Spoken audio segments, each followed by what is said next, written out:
guys, what is going on? Redmash here, and welcome back to another 3K deck video. It's been a while since I've done one of these, but finally, after the latest patch, I have brought another new deck to the 3K range, and I figured I might as well show you guys before the season ends. Of course, today is the final day, August 31st, of the August season.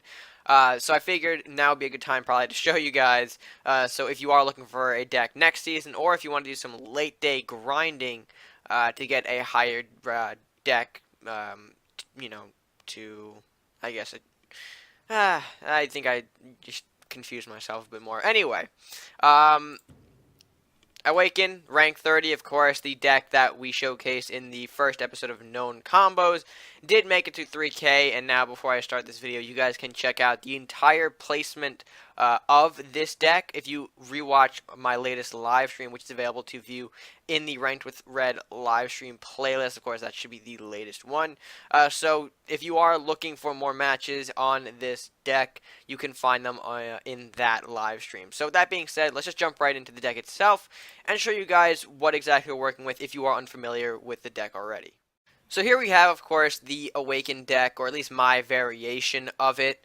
Now, something to take note of, when I was making this deck, of course, I have already seen a bunch of different Awaken decks that are out there currently.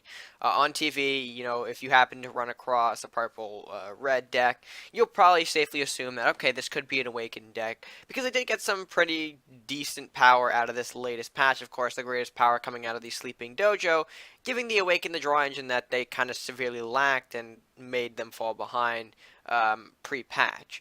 So what I did was essentially combine some of the better aspects of Awaken, but then also kind of threw it into like a general good stuff deck, because I feel like Awakening on its own, while it may still, as you know, it can still be effective.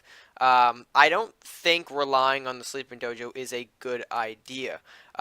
Usually if you rely on the dojo and if you happen not to draw it, your deck might just become a standard Awakening deck, which can probably easily be outmatched depending on what your opponent is running. But I think combining it with the good stuff does make it more reliable, more consistent, and, you know, doesn't really rely on the engine too much to just win you the matches. So let's go ahead and break down some of the main cards in this deck. Obviously, one of the important ones, Sleeping Dojo. Even though I said you're not going to rely on it too much in this deck, it's still a strong card to utilize, especially when you are dealing with a lot of Awakening units. We have Imp, we have Ronin, we have Headwood, we have Golem, we have Shodan. Now, obviously, that's not all of the Awaken units in the game. Obviously, you guys might know that there are others like Soldier, Dancing Swords, Gravestalker, but I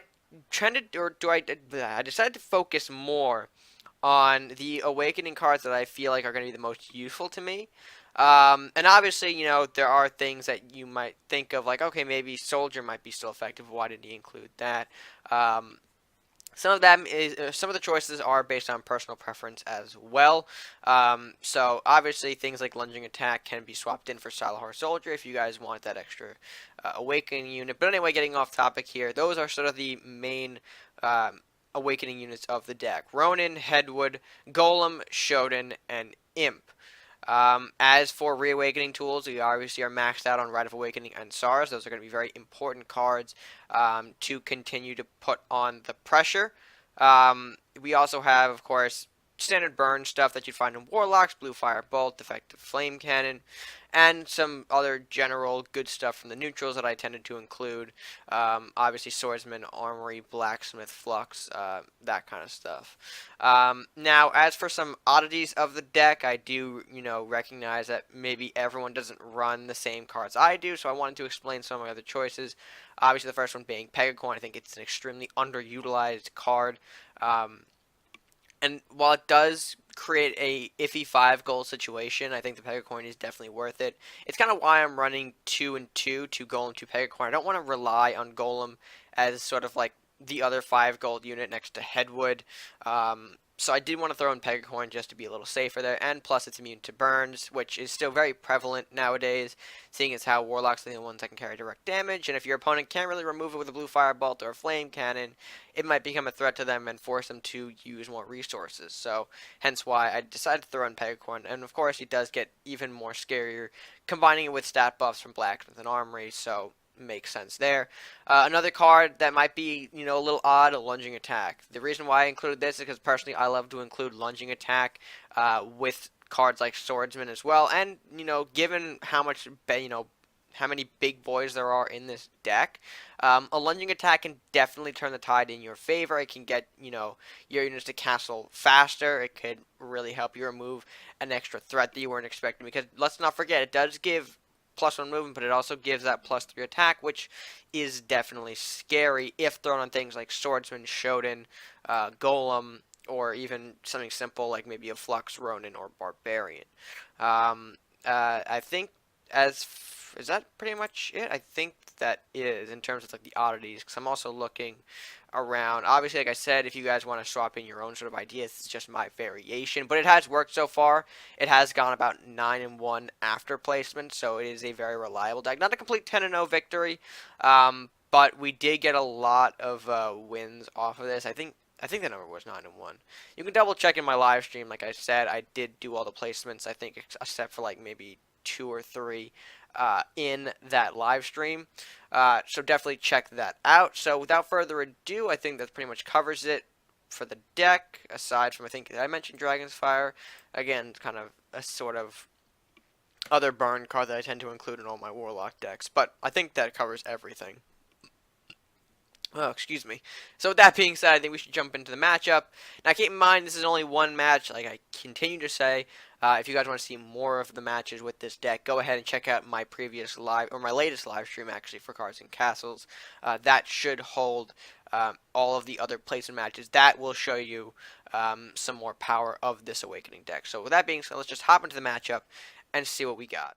Alright, so our opening hand looks pretty decent. We're going to swap out this Pegacorn because I don't think we need it. We do get Headwood, which kind of worries me because, you know, same gold cost and this early on, you know, may not be favorable, but we'll see. Grazit plays, ooh, there's a Mystic Dojo, so I can assume some kind of trap might be involved. We'll see. He might use that for draw, which might be a good burn target, but again, we'll have to see. I think if he plays a trap, he's playing a trap now. I mean, I guess he does need the draw, but it's a bit risky to play a trap now. Alright, that'll hit that. I think we're better off just finishing the dojo. I don't think it's a good idea to leave that out for him to gain all this kind of draw from it. But hopefully, you know, we'll see. There's a Sun City Guard. Alright, so that does make me a little nervous. Well, I mean, okay. Oh, shoot. That was a Flame of Eternity. Well, that's a big oof.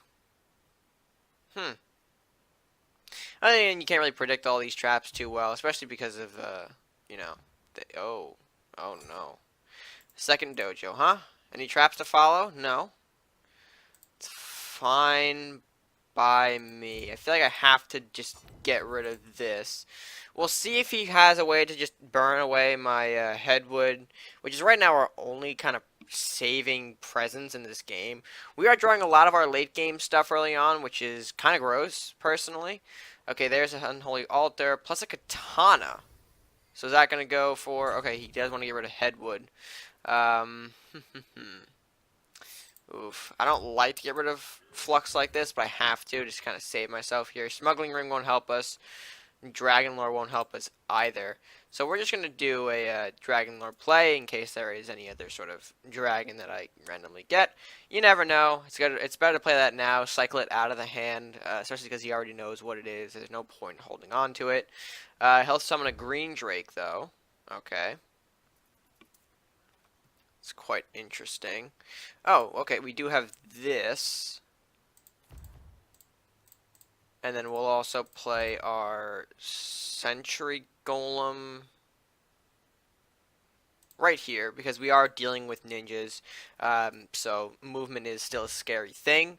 So we don't want to give him any sort of opportunity to strike a defenseless golem. Okay, so he does move some zombies forward. Is that Green Dragon to do anything of value, though? We also haven't seen a trap go down yet. Oh, alright. Oh boy. Okay. Let's just... Oh, it's hiding up there, huh? Alright, well, we can't really do anything about that, I would say.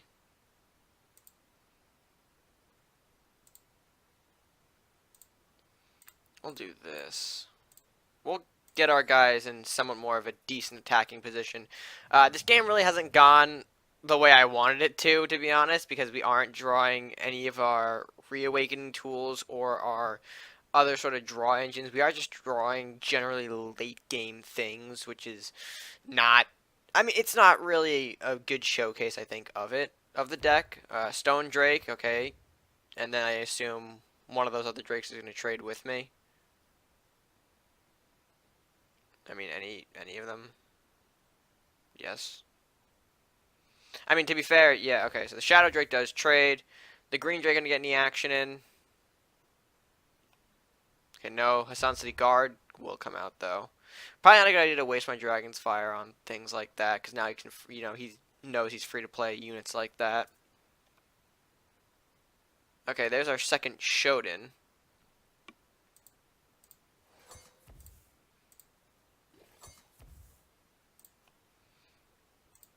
So why not get a... Let's see, where can you hit?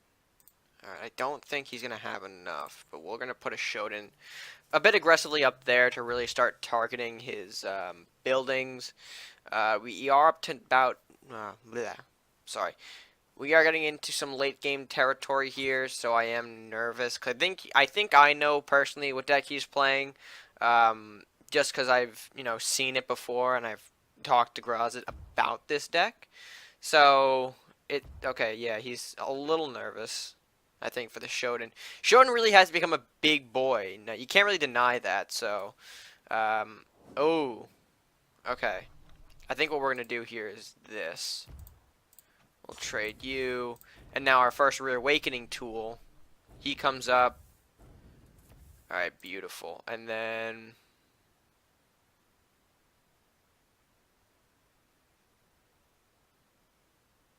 I think we just kind of have to start pounding away face, right? That's the right play. Yeah, I don't want that undead zombie. I mean, honestly, I am nervous about the fact that he could pull a Rakanoth out. I don't think he will, but still, you never know. I think that Stars was very much needed. I don't think Grazit, apparently, he can't do anything about it, so that's a solid win for the Awakening deck, even though it wasn't the way I thought it maybe should have gone. Because, I mean, we did prevail, but that was more of a late game showcase and the power of Reawakening. So overall, I think it still was a good match. If you guys do want to see more matches, though, as a heads up, more matches that do effectively showcase this deck more are found in a Ranked with Red, the latest live stream, which you can go check out in my playlist. That has the full sort of rank up, or the all the placement matches for this deck, so you guys can really watch how this deck works there. But overall, a good match for sure, and yeah, nothing much else to say there. With that being said, guys, that's going to do it for this 3K deck video. Let me know if you guys enjoyed this by leaving a like on it, sharing with your friends, and of course, comment down below your thoughts on this 3K Awaken deck. First 3K deck I've done in a while, definitely different, and it is something new. So if you guys are looking to, again, find that deck that works for you, or you want a 3K deck, you can, of course, give this deck a try. It has worked for me, and I'm pretty sure you guys will expect similar results. So while you're down there, if you haven't already done so, if you are leaving a comment, and if you haven't already done so, be sure to hit that subscribe button as well. If you're not leaving a comment, that's okay too. As long as you hit that subscribe button, help show your support to the channel, help us grow, all by clicking that subscribe button at no additional cost to you. So with that being said, guys, that's all from me for now. So until next time, stay gaming.